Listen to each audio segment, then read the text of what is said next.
What's good, everybody? Welcome to the channel. We're gonna do something a little different. We're doing a reaction video. Yeah, I know. Who does that anymore? And the issue with reaction videos is oftentimes they get copyright claimed. So I just want to say for now that the following is not mine, obviously. Go support Death Paddle. I'll leave the link to their video in the description. But today we're reacting to Martian Manhunter versus Silver Surfer. Yes, I've seen the previous death battles before this, and I'm currently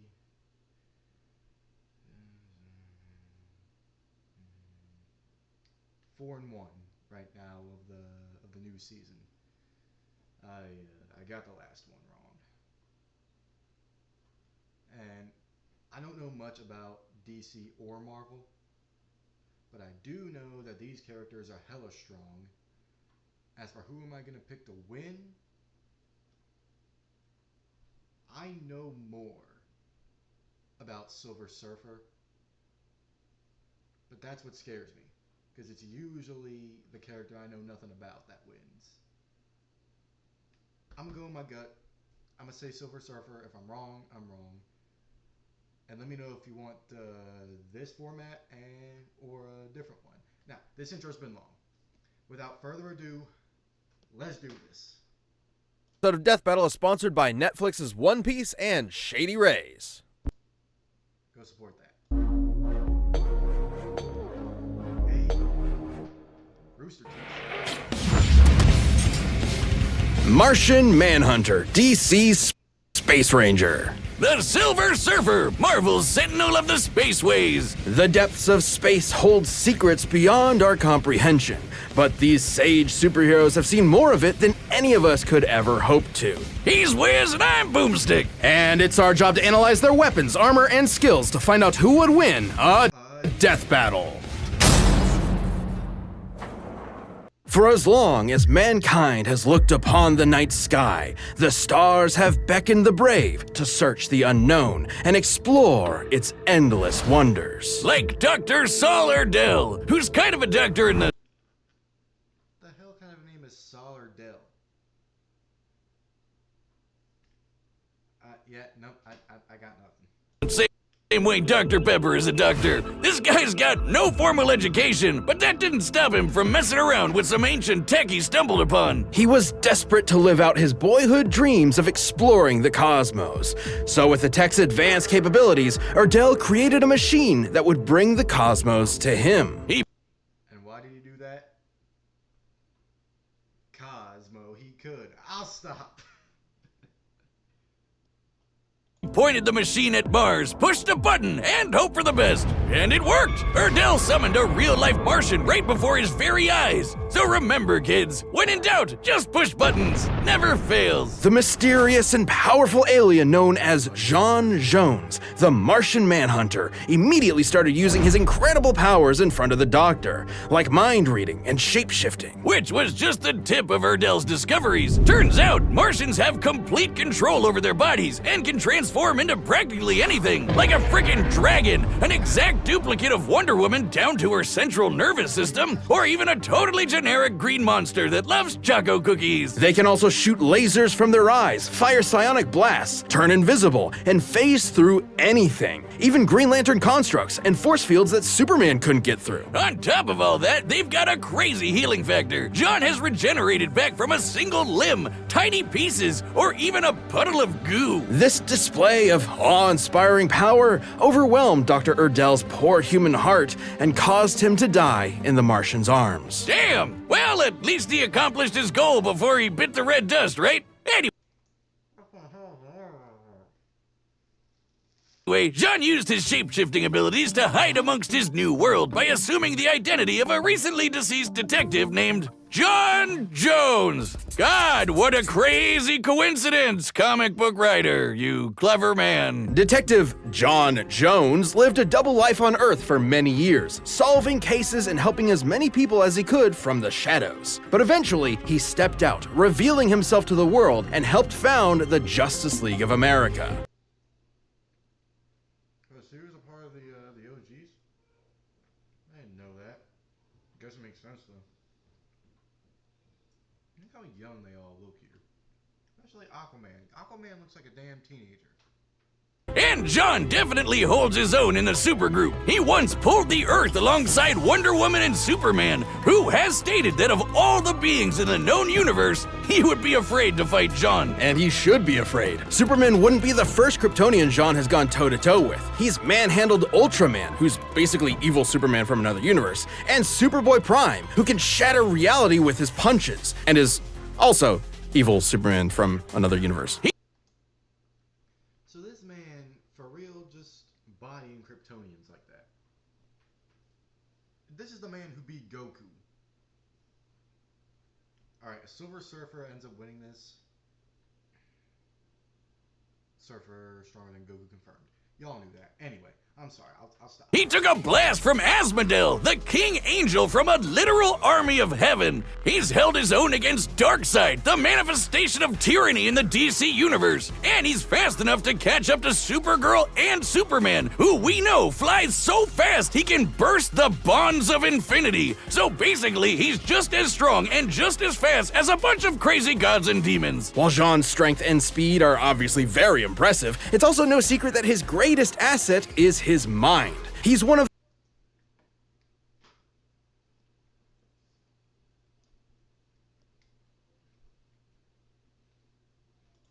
bonds of infinity. So basically, he's just as strong and just as fast as a bunch of crazy gods and demons. While Jean's strength and speed are obviously very impressive, it's also no secret that Turn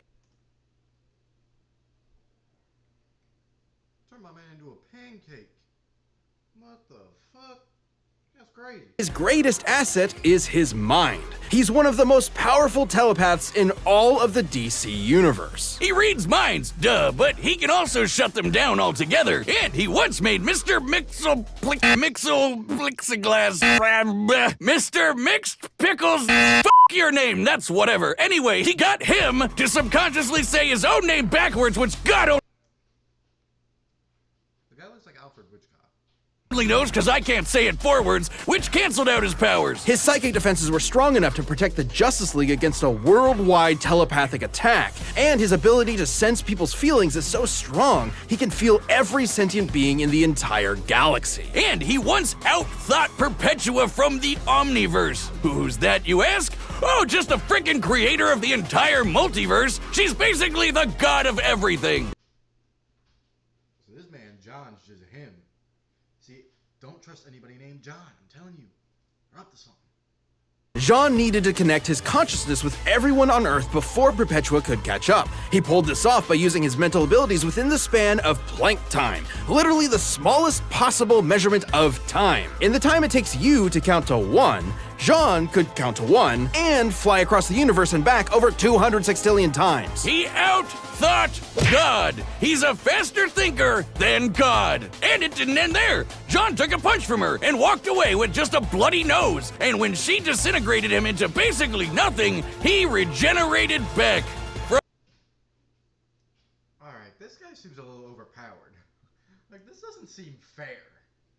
Like, this man's stronger than God. And people want to argue Dr. Manhattan is the strongest superhero.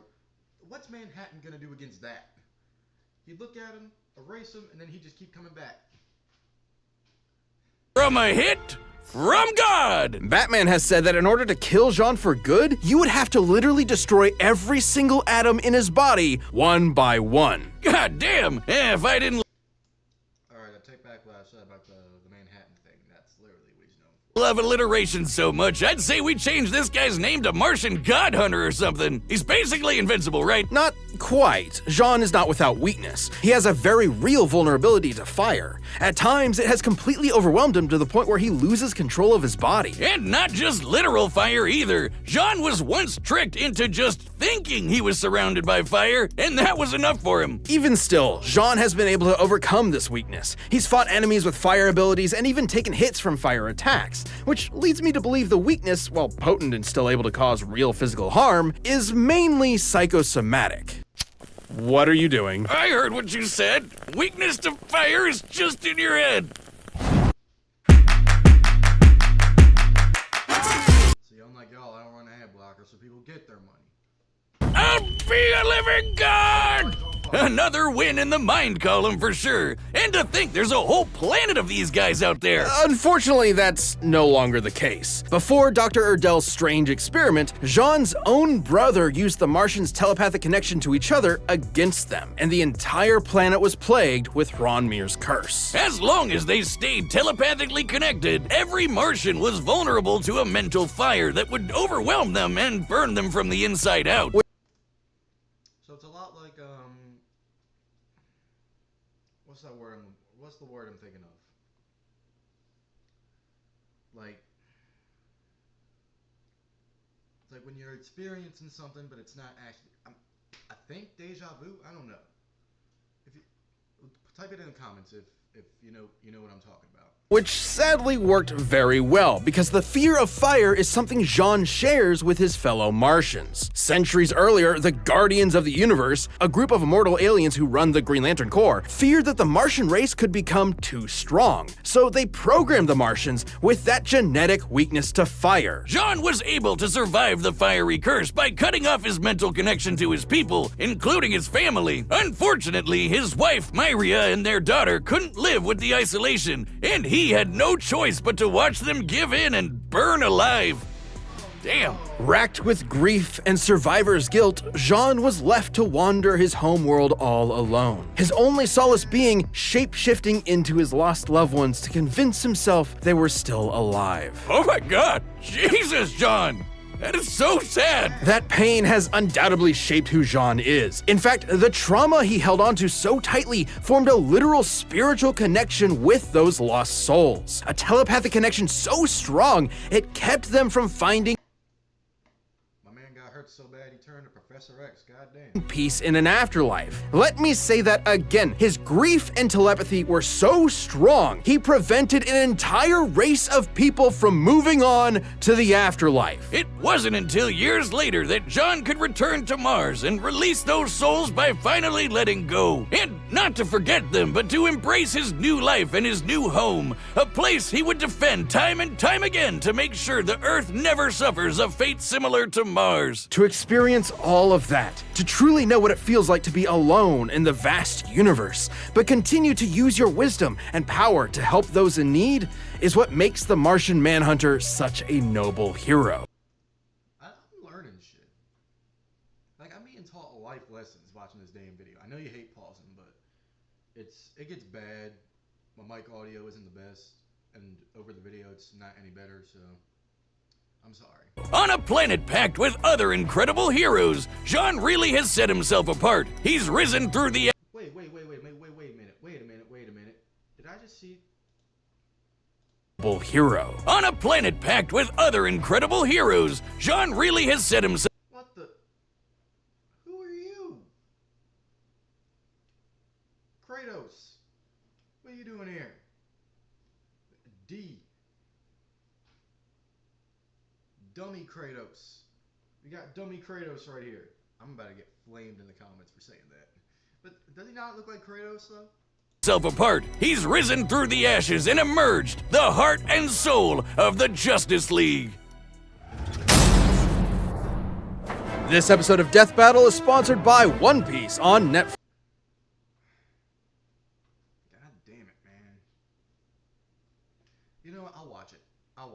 Made by fans for fans, this live-action adaptation of the beloved manga is designed to introduce new audiences to the zany pirate epic. And where else would it start but the East Blue, a world populated by pirates with supernatural powers gifted by mysterious devil fruits, where telephones are snails. And a treasure hidden by the late Goldie Roger kicks off an era of epic adventure. This action-packed series follows the Straw Hat Pirates, a crew of true Nakama determined to find the legend. Right here. I don't know who Wiz is supposed to be. I've never watched One Piece, but...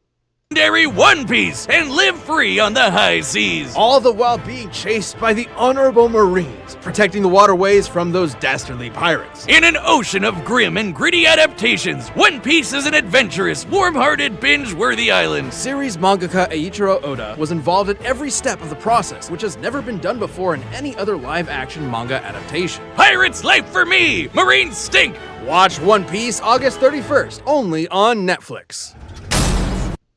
So you think you know Wix, Remember, only on Netflix. but do you really? First up, we've got Zen La, a virtual utopia, free from any and all crime, poverty, and disease. And home to Norin Rad, which I've gotta say is the sickest, most radical name I have ever heard in my entire life. He was a brainy kid who was raised to live a life of reason and intellect over one of gnarly adventure. That is Also, I'm sorry for breathing in the mic. I gotta move this back a bit, actually. This filter's supposed to block that out, but it's just not. Maybe that'll fix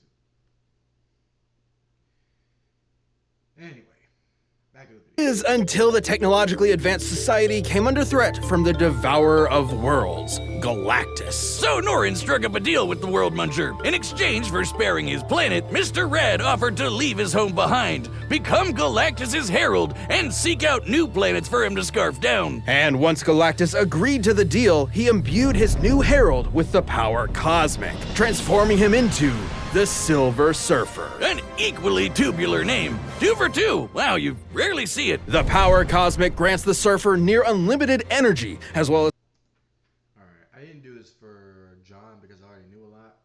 Alright, Norn Rad, 6'4", 225 pounds, former Herald of Galactus, member of the Defenders, officially a citizen of Earth, seen The Wizard of Oz 1,000 times. I couldn't even stand seeing that shit once. Good on him. Cosmic Messiah, Cosmic Wanderer, Doombringer, Gleambody, Norville Rappaport, and Sentinel of the Spaceways.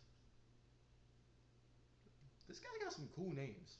matter manipulation, phasing, super strength, speed, and invulnerability, just to name a few. The Surfers basically got all of Galactus' space magic, just on a smaller scale, and Galactus uses that power to fight guys like the In-Betweener, an abstract being from the overspace. The Surfer used the power cosmic to serve Galactus diligently for nearly 100 years, during which he ensured that the planets consumed were devoid of sentient life. That is, until the Surfer accidentally offered up a planet with life, which drove him crazy with guilt. So Galactus tried his best to suppress the This man really had the same reaction someone would have to death to life, bro. That tells you how That tells you how messed up this man was. Him and John have gone through a lot. I just feel bad for these people. Surfer's emotions, erase the painful memories, and make it easier for him to find planets with tasty, delicious life, guilt-free. How nice of him. And it worked for a while until the Surfer reached Earth. Galactus's mighty mind manipulation wasn't enough to bury the Surfer's true nature for good. With the help of Alicia Masters and the Fantastic Four, the Surfer turned against his overlord and saved the Earth from being eaten. But even after all that, Galactus just let the Surfer keep his powers. At any point, he could have just taken them back. Being the source of the Surfer's powers, yes, he could. But Galactus has continued to let the Surfer have the power cosmic out of respect for his first herald. Damn. See, that's the kind of respect I'm asking from you. Anyway, ever since those mental... Alright, but for real. Some motherfuckers don't be even getting respect, let alone that kind of respect. You know what I mean? Like, I learned a lot from these comics. I've learned a lot from fiction in general. That's one of them. Some of y'all need to learn fucking respect for real. You're cool. You're fine. But one of you watching is not. What am I talking about? mental gymnastics with Galactus, the Surfer made sure nothing like that would ever happen again. And he's been successful, like when Psycho Man failed to trick the Surfer with his illusions, or when he was briefly trapped in the Supreme Intelligence. Power can match the 6 Infinity Stones. God damn! This man's immune to the Thanos snap. Cosmic energy can be extended to the entire universe, pulled a giant ship out of a black hole. God damn. Stilled every molecule so no sound could be made. Took the pain of the entire macroverse. Crashed into the Big Bang. Not even the Big Bang could stop this man. Travels so fast, he reaches singularity. And he defeated Galactus, Hulk, Thor, and Mephisto. Look at these overpowered ass fucking characters, bro. That's what I mean.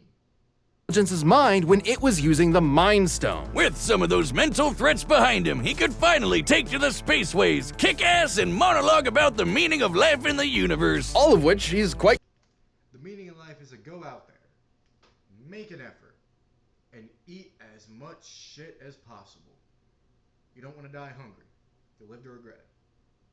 Quite literally, you won't be living at good at, especially that last one. It's thanks to the abilities afforded to him through all that cosmic energy. It's seriously crazy. He can rearrange the molecules of anything he wants into anything he wants. He can force you to just feel pain in general, and he can even control elements. Not just earth, wind, and fire, but anything in a boogie wonderland like gravity and the weather. He's got enough power and energy inside him that he once created an infant star to serve as a new light source in a universe devoid of light. So just when he needed it, he was able to pop out a baby son? That This man for real just said, "Let there be light," and then he just made it. That's crazy.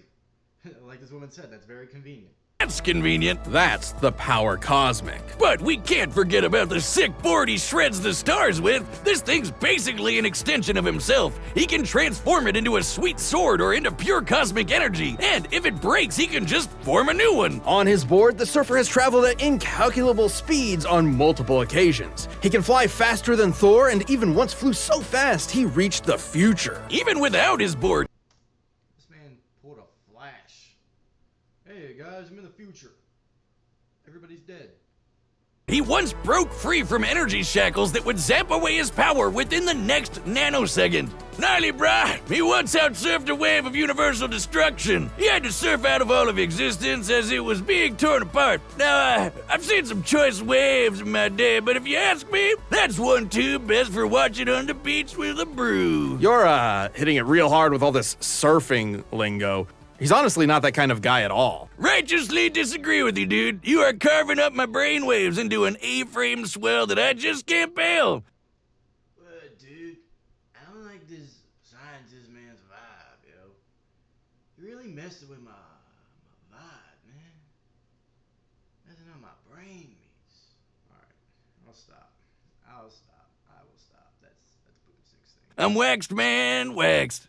The Silver Surfer is a tragic figure who is always weighing his choices through every angle of morality. Like when he set out to destroy the new host of the Star Brand, an energy source that grants his wielders virtually infinite power, capable of wiping out all life on Earth. The Star Brand seems to choose a new unknowing host at random. Could be a good guy, could be the most evil person to ever exist. But despite that threat, the Surfer spared the new Star Brand once he found out she was carrying a child. He decided to bear the weight of any potential consequences on his own shoulders, instead of squashing any and all hope that the child would use that power for good. I get it! He's a righteous dude on a surfboard! Exactly, and in the surfer's case, a keen sense of morality also comes with a keen sense of his surroundings in general. He can see enemies even when they're invisible, and can sense incoming threats, to the point where he can sense someone approaching even before they've left their own home. He can also absorb energy his opponents throw at him. Anything from psionic energy to a freaking star. The surfer can even do it when he's on death's door. Hey, Wiz, what do you think the doormat on death's door says? Probably like, knock 'em dead, right? What are you talking? Now, it does take a lot to get the The doormat probably says goodbye. You know, most doormats say hello, but that's death, so it probably says goodbye. Realistically. At least I'd like to think so. surfer to death's door. He's taken a blast from the What did that say?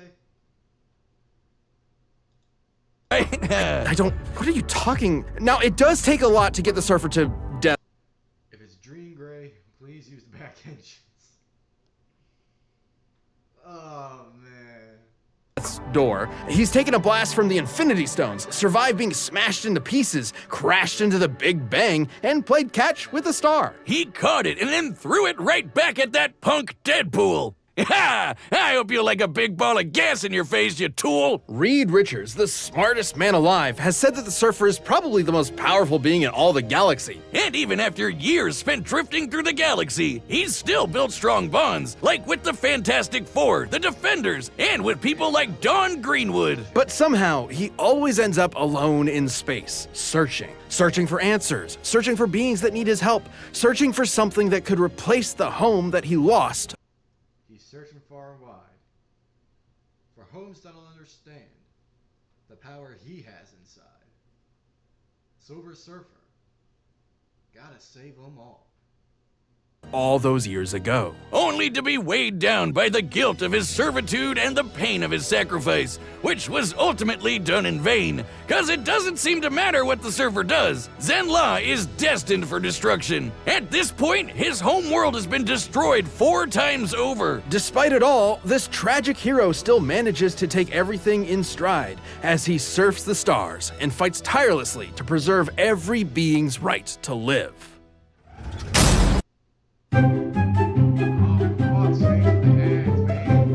This episode is sponsored by Shady Rays. Son, giving you trouble this? Shout out Shady Rays. I'm just gonna skip this though. Damn, a whole minute. The Shades rated 5 stars by over 250,000 people. All right, the combatants are set, and we've run the data through all possibilities. It's time for a death battle! Correct. In all of my journeys, I have never seen anything quite like this. I assumed your journeys would have made you rather familiar with places like this, Nordenrad. Or should I say, Silver Surfer? Now, tell me why you have summoned me here. Enough!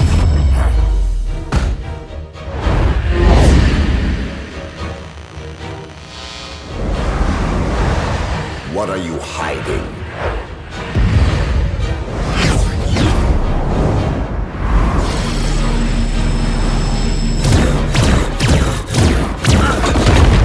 Tell me your secrets. I must end this.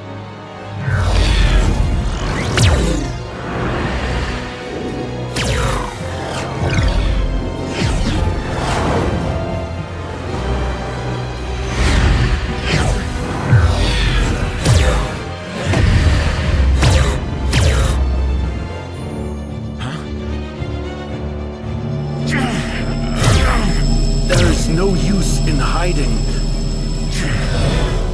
I can feel your presence.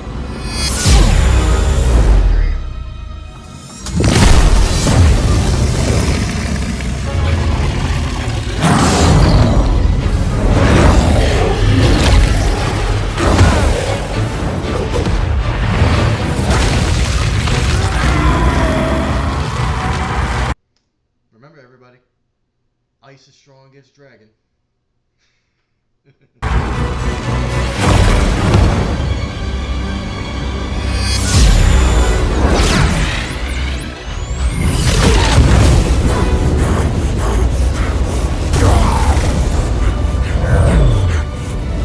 Nothing can best Martian might. Your will is admirable, but will alone is not enough. Feel the pain.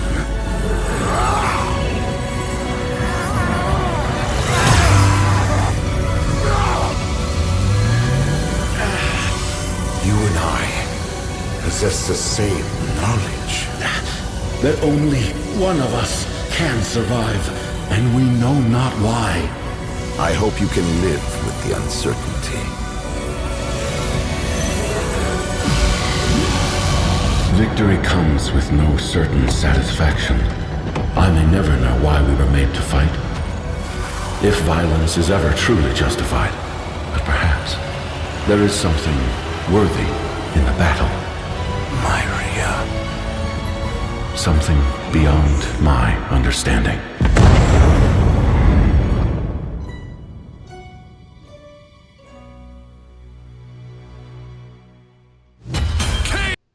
I mean, I was right, but at what cost? Like everybody's dead. Everyone literally in the universe is dead now because of this fight. Yo! Whiz! Am I the only one who feels like that was a mismatch? Like Manhunter didn't even do anything. What the hell are we doing? Why are we forcing such beautiful souls to fight to the death? Both the Silver Surfer and the Martian Manhunter were two extraordinarily powerful beings, each with very wide power sets. So they both had counters for almost everything they could throw at each other. They could both phase through objects. Okay, Martian Manhunter likely comparable in strength and speed, but no real way to permanently kill Surfer and less versatile, while Silver Surfer has better regeneration. See, I don't think that's true. Though I could be mistaken.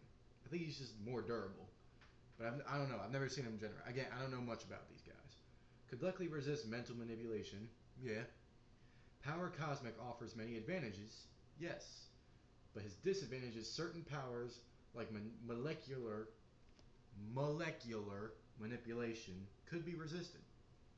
And see, that's what I was thinking Manhunter was going to capitalize on, but it just didn't look like he did.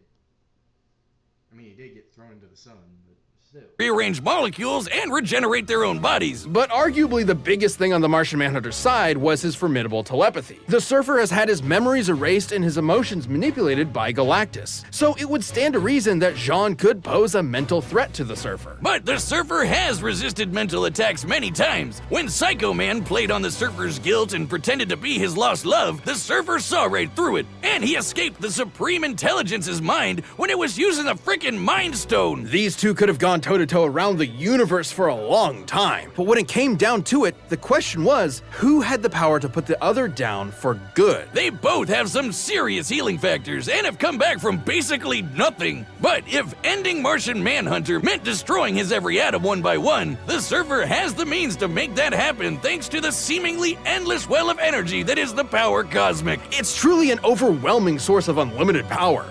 And outside of Galactus stripping the power away from him, the Surfer is never without it. It's like a battery. Even if Jean could drain all of the cosmic energy, the Surfer can just recharge it. And he's used that power to destroy planets, defeat Galactus-level threats, and can basically accomplish anything with it. While both of these philosophic heroes tend to hold back out of a respect for life, there's obviously no holding back here, and the depth of Silver Surfer's abilities gave him the win. This Martian was harsh in his mellow, so the Surfer had to wave goodbye. Bodacious Cowabunga Hang Ten Ninja Turtles! The winner is the Silver Surfer.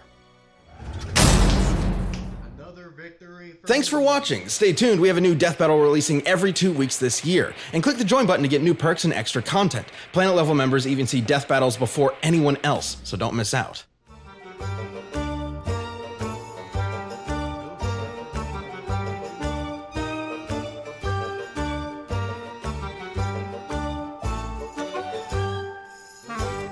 Discord on September 11th. Okay, that was interesting. Alrighty. I hope you all enjoyed this video. I'm very new at reaction videos, if you couldn't tell. But I'm very open to criticism and would like to be told how I can approach this differently. But until then, if you enjoyed, be sure to hit the like and share. Consider subscribing, and I'll be seeing you next time, whenever I decide to come back. Peace.